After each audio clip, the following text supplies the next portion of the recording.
out there?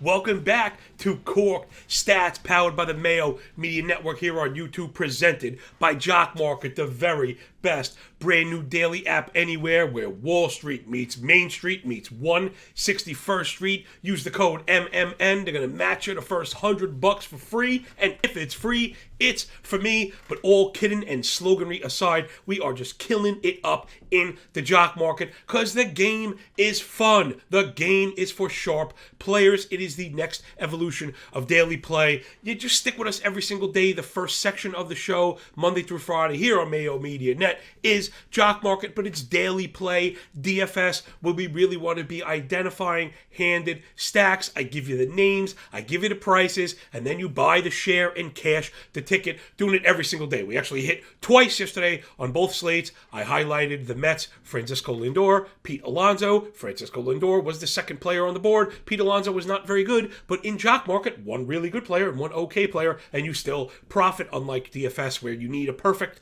10-player parlay to cash, and sometimes you don't even get that because someone was a little bit better than you. So stick with Jock Market, man. Freedom of the mind, the freedom of the free market, man. It's just all about the ability to play the players you want at the levels that you want, leveraged however you like. All right, enough of that. Let's do more of this. Let's get into the 3 pillars of profit that we rock with every single day. Like I said, Jock Market and daily. We're going to do fantasy, something a little different every single day, because I do not want me, you, the Corked Stats crew to fit into any kind of mold out there. We're going to be doing the platoon show. I'm going to do the micro machine thing. We're going to blow through all 30 teams' usage and a look ahead at the weekend if you can set lineups, but also just give you an idea of that all-important usage. And then we're going to be running down the betting board, like a CLV report, and a couple bets that we like. But you're going to have to stay in tune all day. Check me out on Twitter, MLB Moving Averages, at MLB Moving AVG, any time of day, any day of the week.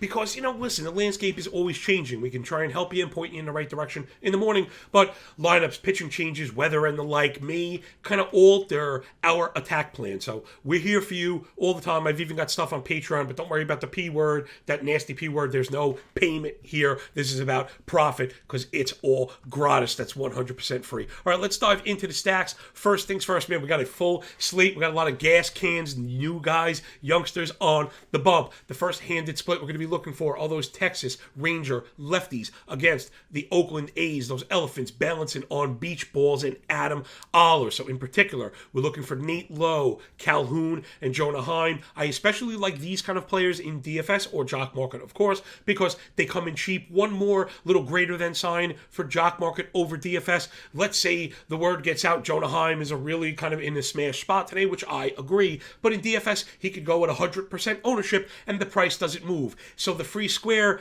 it becomes like a leverage nullifier. It's almost kind of ridiculous. In Jock Market, if everybody's on Jonah Heim, his price is going to go up, and we can say thanks, but no thanks. If it stays low, it means the demand was low and the potential for leverage is there. There's really so many advantages to playing Jock Market. And again, you could put all of your money on just Jonah Heim. You could put a little bit on Jonah Heim and a ton on Nate Lowe, something, again, you can't do on other daily platforms. Jock Market is the bomb. That's why I've taken the $20 free promo and cracked it up over $3,000. That's like 17,000% for those of you into math. All right, next handed split, we're looking at the Trolley Dodgers from Hollywood, always up to no good. Those lefties against the Padres, Nick Martinez. Now, I don't think Nick Martinez is necessarily bad, but he has struggled with home runs, in particular against lefties.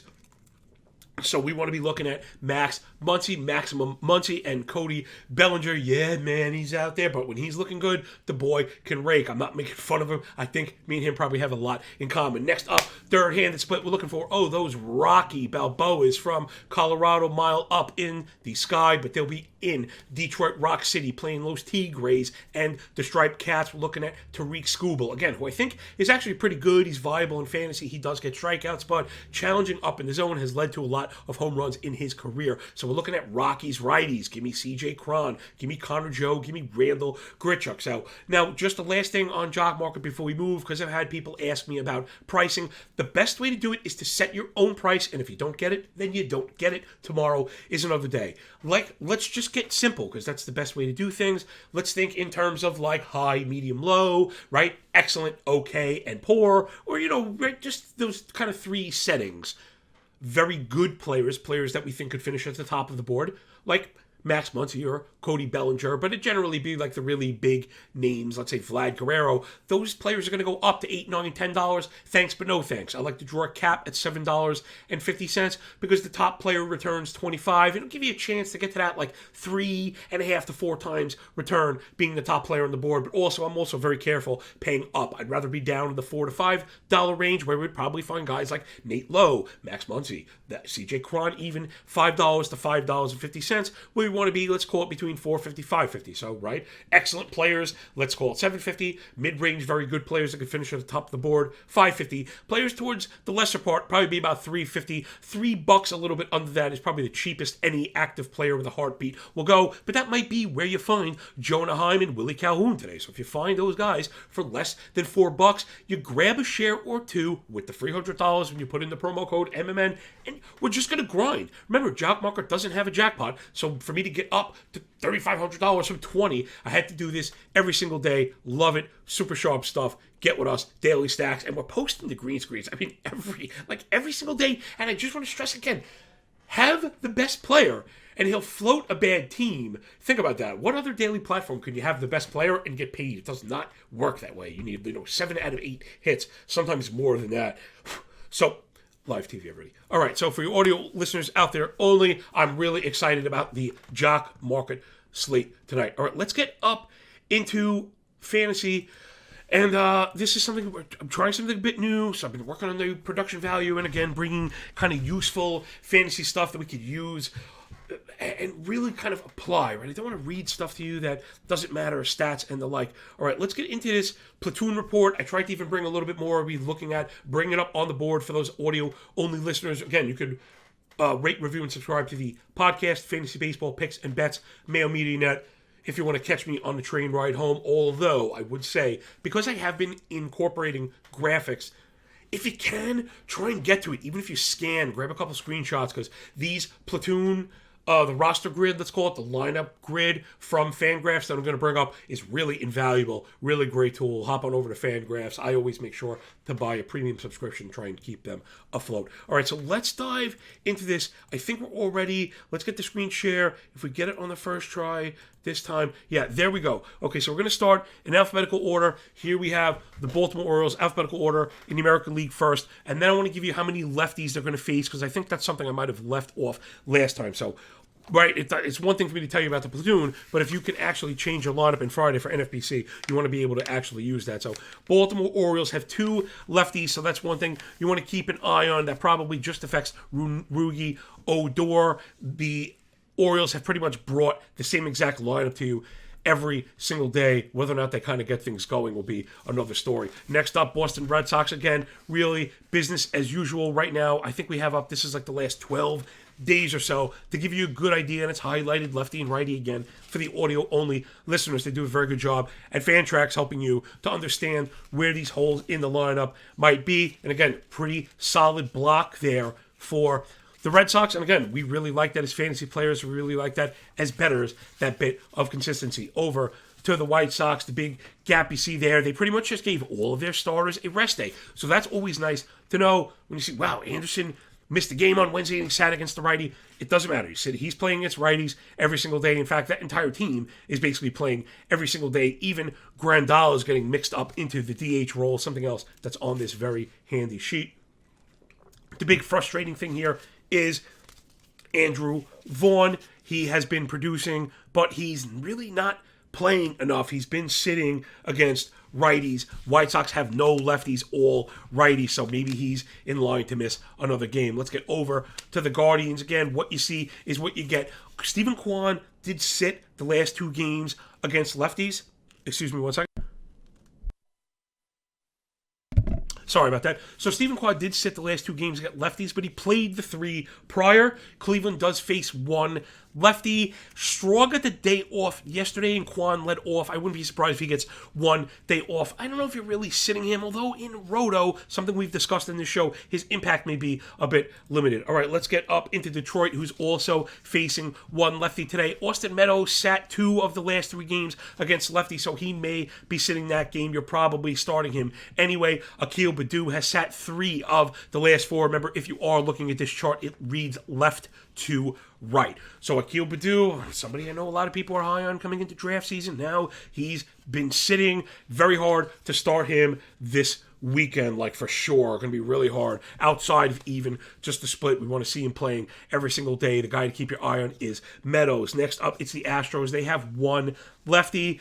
Really not much of note here. Jeremy Pena playing every single day. He has been getting mixed around the lineup. It looks like when they face lefties, Pena is hitting at the top of the lineup, so expect him one day this weekend to be at the top and then hit towards the back against righties. I think you got to play him. They have a very consistent lineup. You do see Chas McCormick kind of mixed in and out, though I'm really not sure he's fantasy viable right now. Let's get into Kansas City Royals. They have one lefty this weekend. They are one of the most consistent lineups in the game. Just a little bit of swapping when Santana is getting a day off. Other than that, it's been Hunter Dozier stepping in at the DH the rest of the days. Probably the skinniest block that we'll see Kansas City start your starters. Halos, I believe they have one lefty going up against one lefty at all, is what I mean to say. That would affect Jared Walsh. He has sat the last 4 games against lefties. He is in a pretty solid platoon. So I think that's really why we're doing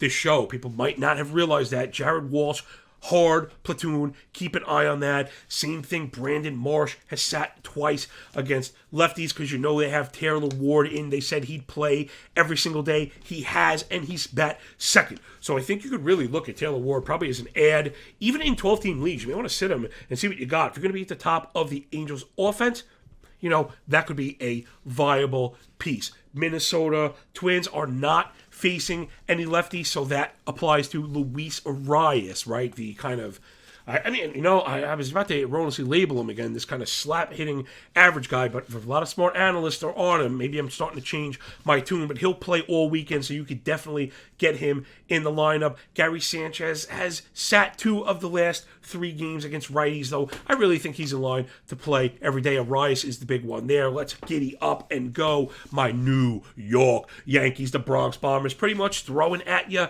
Funny, I can't say it's the same lineup every day, but it's a mixture of the same guys. The Yankees have done a pretty good job of truly rotating like one extra guy, right? Torres is not being thought of as a starter. He sat 2 of the last 3 games, but he played 8 in a row before that.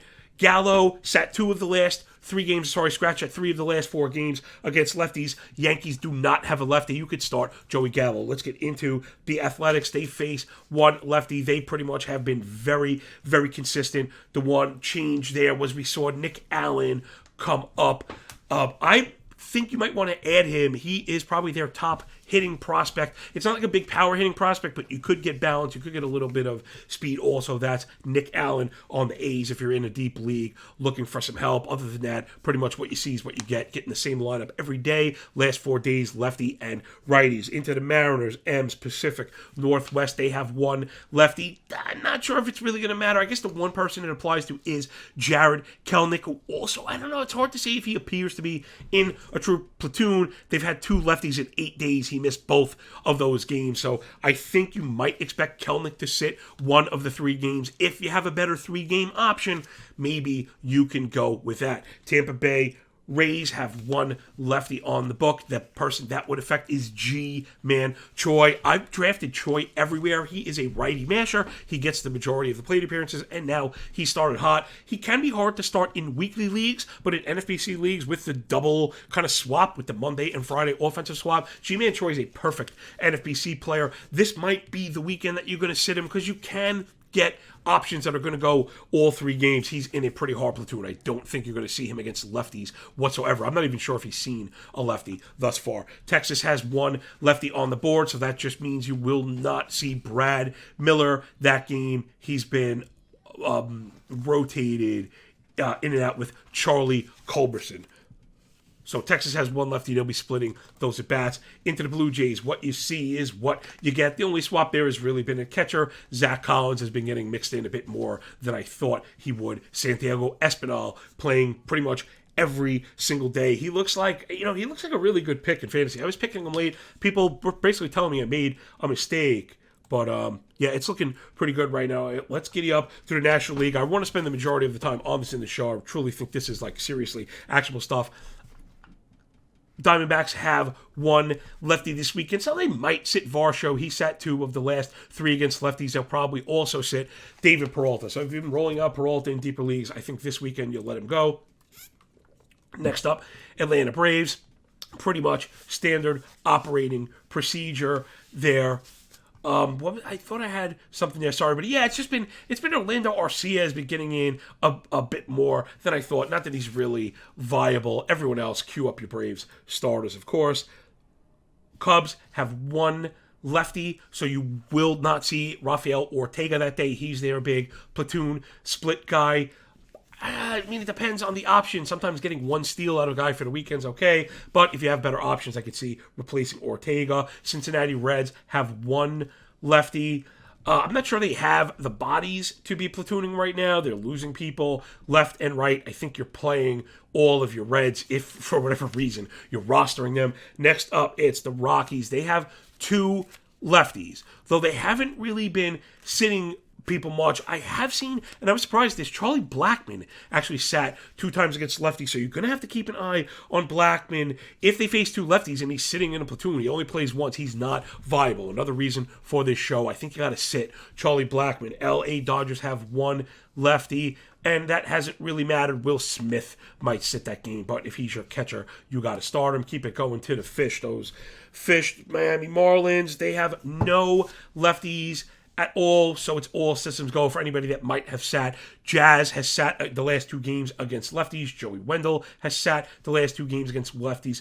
And Jesus Sanchez also sat the last game against lefties. So you can expect those guys all weekend. Milwaukee has one lefty. Colton Long sat 1 game. That just might have been his day off. They've been playing every single day. Don't think I'm too worried about that. Christian Yelich sat a couple days. Rowdy Tellez sitting against lefty. So those guys, you'll probably see them all weekend. Maybe Tellez gets 2 of 3. He has played against lefties, though. So it's not a hard platoon. I think I'd probably be starting Tellez in my CI. Hard to imagine having too many better options. New York Mets have one lefty on the board. Not much platooning going on there outside, the backups and stuff like that. You can't really touch those guys in New York. It really hasn't been consistent enough. Philadelphia, you're getting the same lineup every single day. Nothing wrong with that. In Philadelphia, making it easy for us. They will have one lefty there. Pittsburgh Pirates have 2 lefties, so you got to keep an eye. Last time, I don't think it's a platoon for Reynolds especially, but I'm looking at what you're looking at where Reynolds and Hayes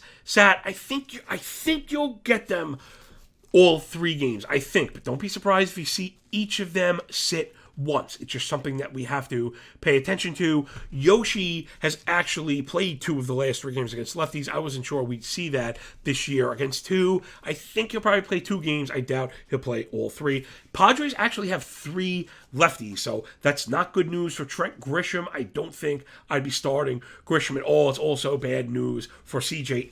Abrams and Eric Hosmer. Get them out of your lineups. San Francisco Giants have one lefty, so I think it's probably all systems go for their players, though you have not seen Yaz or Belt or Peterson. I think you have to start them anyway, particularly the last 2, but know that they have not played against lefties at all. Cardinals have one lefty on the board. Hasn't really mattered much to them. They have a couple switch hitters in that team. So what you see is what you get. For the Redbirds, last but not least, Washington Nationals have one lefty. I think, it's Ruiz and Yadiel Hernandez have sat against lefties. So one day this week, I think you have to sit Hernandez. You're probably not playing him anyway. Ruiz, I think you got to give the go-to regardless. So that was the 30 teams, just the holy cow, Hachibachi, Liberace, Micro Machine style, 115 off the crack of the bat to get you in tune with what's going on at the most micro level with these lineups. I really think this information is really actionable. It's something I have needed to apply in my own game to take the next step forward. Man, it's funny, and maybe you could tell this from my style, the way I act, and the way I go about my betting if you're following my stuff on Twitter or Patreon or anywhere else. I want to be conservative. I'm proudly conservative that I'm not, overly risky and wild, doing YOLO stuff. However, but, big old shaken butt is you can't be too patient. I think that was a mistake that I've made, particularly in Roto in the past, was, well, I'm going to get these stats and I just kind of let it happen. That's not how you do it, especially in high stakes NFBC leagues with very sharp players in these week lineups, right? The ability to change lineups twice a week. Players are going to be maximizing these platoon splits. It's a little harder to see in a weekly league, but sometimes looking ahead, if you see 3 or 4 lefties, you'll know to take a guy like G-Man Choi out. And if you know they're seeing 6 or 7 righties, you could fire a guy like up that. He's a perfect, case in point of how splits are used to sharp players' advantages. It really is something that I haven't done in the past that I will be doing. All right, with the last couple minutes, let's just blow through the betting board today. And again, the best way to do this is just pay attention right now. We are killing with the CLV if the closing line value. I'm pulling out bets. I mean, we started out at the beginning of the season moving the line, right, the price moving. Yesterday, we actually moved the lines themselves. The 4.5 F5 that we mentioned became a 5, like around noontime. So I think especially on the totals, just keep an eye on them and see if the price, right, the juice, the minus 110 is getting close to minus 105. You see plus 100. The next step is that the actual price moves. All right, let's dive into the board. My Cincinnati Reds and Hunter Green, who are pretty gross. I think Green has a distinct pitching edge for the first 5 innings against the Cardinals. He's at plus 110, which means we can get the plus half run, that F5 run line plus half run spread, and cash the bet on a tie. Love that. I think we get an F5 from Hunter Green. Freddie Peralta, I think he bounces back today, but it's against Ranger Suarez. Got to look. I saw this total at 4.5 in some places. If you can go under F5, 4.5, I think that one will be good. We might be good for the under 8.5 on the total. My Yankees are probably going to beat the Guardians, Tyon over Morgan, but minus 200. Can't pay that juice. I like to put those very confident juiced up plays off to the side, maybe for a parlay. So you can get exposure to them, provided that your risk is in check. I got the Rockies and the Tigers, Senzatella versus Skubal. That over is at 8. We're going way over that. I think we're going over that one easily. Next up, big time pitching matchup. Marlins and my guy Trevor Rogers, who struggled out the gate against the Braves, and Kyle Wright. That has the same 4.5, 8.5 totals that I mentioned before with Peralta Suarez. And if you can get under those, I think you'd probably be good. If it hits 4 and 8, I don't like to go under those round even numbers, but I do like to try and go under the half run line. So if you can get the hook there, give me that one. I actually think Rogers will bounce back, but again, with struggling pitchers in the beginning of the year, we don't know about the ball and stuff like that. I want to see him ace it up first before we chase him, but plus 125 for Trevor Rogers. First 5 innings, always a really good look. Michael Kopech and the White Sox at even money against the Twins and Bailey Ober. I do like Ober. I was an Ober guy pushing him in the offseason, but I think Kopech and the White Sox have the edge. I know people are starting to get a little sour on the White Sox offense. They are the top team in the league when it comes to expected WOBA. They're hitting the ball hard. They're getting lift. They're just not getting the breaks. They're not having fall. They're having a little bit of problems with discipline. But give me the White Sox, and especially they're the underdog right now, even though it's minus 110. I'll pay a little bit of juice for that free half run. To get Michael Kopech and the White Sox against a rookie pitcher as an underdog, getting the free run for the F5, we love that. Arizona Diamondbacks at home against the Mets go. Zach Gallen, clear pitching edge over David Peterson, and Gallen is the underdog. Here we go again. Give me the plus 115 on the F5. Give me the free half run line. It'll probably be minus 115 or so. You could probably usually add about $40 to that price. So give me all those. We got a bunch of underdog plays. Check me out on Twitter. Check out Mayo Media Net. Make sure you like the video, subscribe, and absolutely download the Jock Market app. Use the code MMN for Mayo Media Net. First $100, it's free. If it's free, it's for me. And I'm not just talking to people. I am the man in the arena. I show the greens. You see my name on the leaderboard, Jock Market, every day. I'm giving you the names. I'm giving you the prices. I'm giving you an avenue to create a supplementary income. And that's what it's all about. Aside from the fact, we're learning, having fun, making friends. What's better than that? And now check this out. I say, before we get out of here, I say the very best surprise for last, and it will show who actually listens to the very last bit of these. And it's my birthday, and I'm 40. So today's a pretty big day for me. I'm the big 4-0, and go me. I'm not a big birthday guy. Please don't tweet at me. I'm just curious to see, if anybody is listening. So if you want, you can DM me by all means, you know. But I'm not a big celebrate me guy. I went out and bought my kids a guinea pig and a cage. That was my birthday. Everyone else gets gifts. That's just kind of my style. You probably check it out. You can probably feel that. So thanks everybody for the show. Make sure you rate, review, subscribe. Let Patty Mayo know how we're doing. Enjoy the weekend. Enjoy the games. Enjoy your day. When we're done with the book, enjoy that pay. I see you in the jock market. And remember, when you work this hard, it feels a lot less like luck, yo. I'll catch you all on the flip side, man. Peace.